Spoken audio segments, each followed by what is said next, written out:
Halo, selamat pagi anak-anak. Hari ini kalian akan belajar tentang materi listrik dinamis. Nah, yang pertama yang perlu kalian pelajari adalah arus listrik. Arus listrik ini adalah aliran muatan listrik. Nah, ibarat sungai. Nah, yang mengalir ini, airnya ini adalah muatan. Jadi, pada sebuah kabel gini, ini yang mengalir adalah muatan. Nah, muatan ini menghasilkan arus listrik karena dia berpindah tempat. Nah, arah arus listrik ini dia bergerak dari posisi kutub positif ke kutub negatif. Tetapi setelah ditemukannya elektron, maka arus elektron ini juga ada. Nah, elektron ini bergerak sebaliknya. Dia mengalir dari kutub negatif ke kutub positif. Berdasarkan ini, maka dapat disimpulkan arah arus listriknya ini. Arus listrik mengalir dari kutub positif ke kutub negatif. Sedangkan arus elektron mengalir dari kutub negatif ke kutub positif. Kuat arus listrik. Nah, kuat arus listrik ini adalah banyaknya muatan listrik yang mengalir tiap sekon. Satuannya adalah ampere atau kamu dapat menulisnya dengan huruf A. Alat ukur untuk menghitung kuat arus listrik adalah ampere meter. Persamaan kuat arus listrik. Nah, ini I sama dengan Q per T. I itu kuat arus listrik. Satuannya ampere atau simbolnya A. Q ini muatan listrik. Satuannya coulomb atau simbolnya kamu dapat menulis huruf C. T ini adalah selang waktu, satuannya adalah sekon. Contoh soal, sebuah lampu pijar menyala setelah dialiri arus listrik sebesar 1 ampere selama 1,5 menit. Berapakah jumlah muatan yang melalui lampu pijar? Kalian catat dulu apa yang diketahui.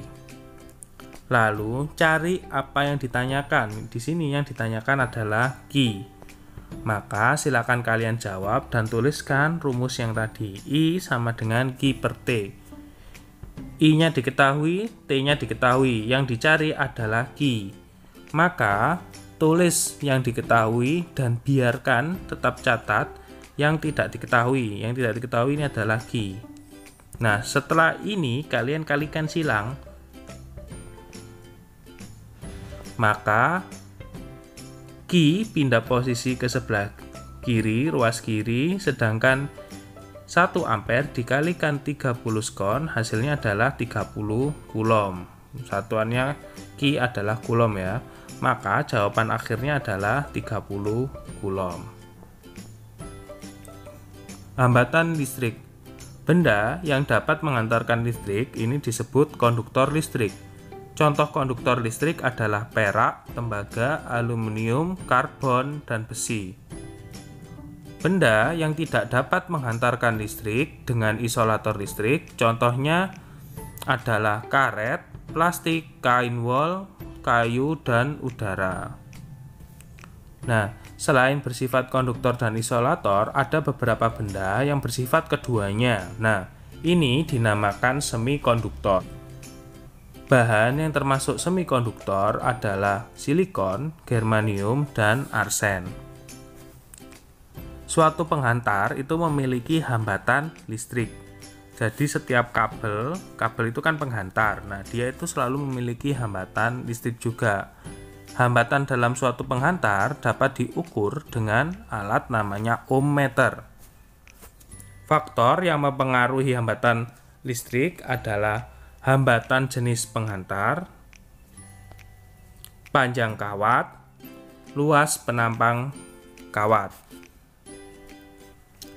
Berdasarkan faktor-faktor tersebut, maka hambatan listrik ini dapat ditemukan dengan persamaan ini.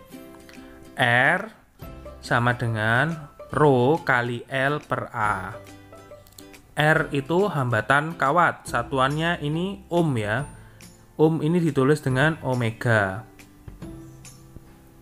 Atau kalian juga bisa menulis dengan simbol seperti ini. Rho itu hambatan jenis kawat, satuannya ohm meter. L itu panjang kawat, satuannya M. A itu luas penampang kawat, satuannya M kuadrat. Macam rangkaian listrik ini ada dua, rangkaian terbuka dan rangkaian tertutup. Rangkaian terbuka ini rangkaian yang dimana arusnya tidak mengalir. Salah satunya dengan cara kabel penghubungnya ini diputus, seperti ini ya. Kalau rangkaian tertutup, ini adalah rangkaian di mana arusnya ini mengalir. Nah, caranya saklar atau kabelnya ini selalu terhubung sehingga menyalakan lampu ini. Beda potensial. Beda potensial atau tegangan listrik ya, ini terjadi karena arus listrik itu mengalir dari potensial tinggi ke potensial rendah. Yang potensial tinggi ini kutub positif, potensial rendah ini kutub negatif. Analoginya seperti ini, analogi di dalam tabung air. Jika tabung air ini posisinya sama, maka air tidak akan mengalir. Tapi jika posisi atau potensial tabungnya ini berbeda, dibuat berbeda, satu tinggi satu rendah, maka air akan mengalir. Air akan mengalir dari potensial yang tinggi ini ke potensial yang rendah. Hukum Ohm. Menurut hukum Ohm, hambatan dapat ditentukan dengan persamaan sebagai berikut. R sama dengan V per I. R ini tadi adalah simbol dari hambatan. V ini merupakan simbol dari beda potensial atau tegangan. I ini merupakan simbol dari kuat arus listrik. Ini ya. Nah, hambatan itu satuannya ohm, diberi simbol omega seperti ini. Ini namanya omega. V itu beda potensial, satuannya volt, dapat diberi simbol huruf V. Kuat arus listrik itu satuannya ampere, diberi simbol A.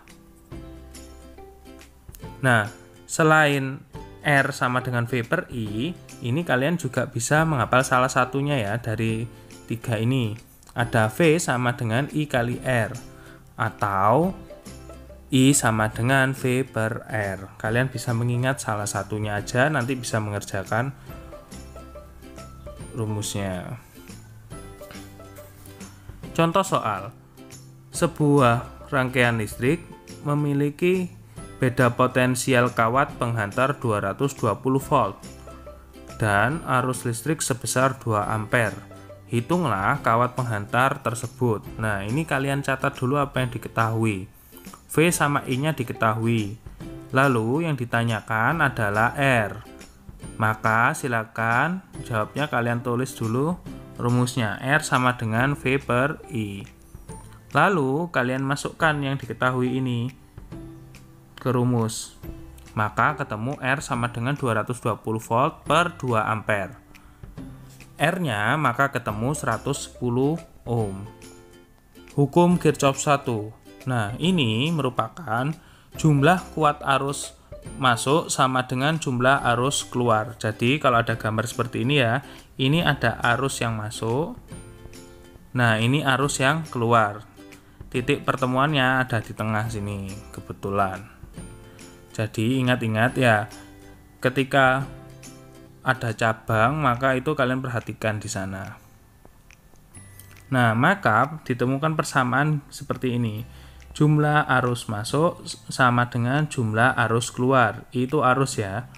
Maka kalau berdasarkan gambar ini yang masuk ada 2, maka I1 dan I2. Sedangkan yang keluar I3, I4 dan I5 seperti ini. Contoh soal, perhatikan pada gambar.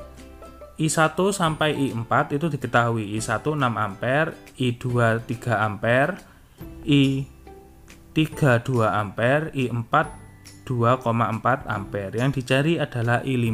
Kalian tulis dulu yang diketahui dan yang ditanyakan apa. Seperti ini. Lalu silakan kalian jawab. I masuk sama dengan I keluar. Nah, ini kalian golongkan mana yang masuk, mana yang keluar. I1 dan I2 itu masuk, sedangkan I3, I4, I5 itu yang keluar. Lalu kalian tulis yang diketahui. I5 nggak diketahui kan, biarkan saja. Lalu kalian jumlahkan, ketemu seperti ini. Setelah itu 4,4 ini kalian pindah ruas, kalian kumpulkan yang ada angkanya dengan ada angkanya. 9 ampere dikurangi 4,4 ampere, maka hasilnya adalah 4,6 ampere. Jadi I5 adalah 4,6 ampere. Demikian pembelajaran hari ini, semoga bermanfaat bagi kalian. Jika ada pertanyaan, silakan kalian tanyakan ke channel YouTube Solid IPA atau ke guru IPA kalian. Saya akhiri, wassalamualaikum warahmatullahi wabarakatuh.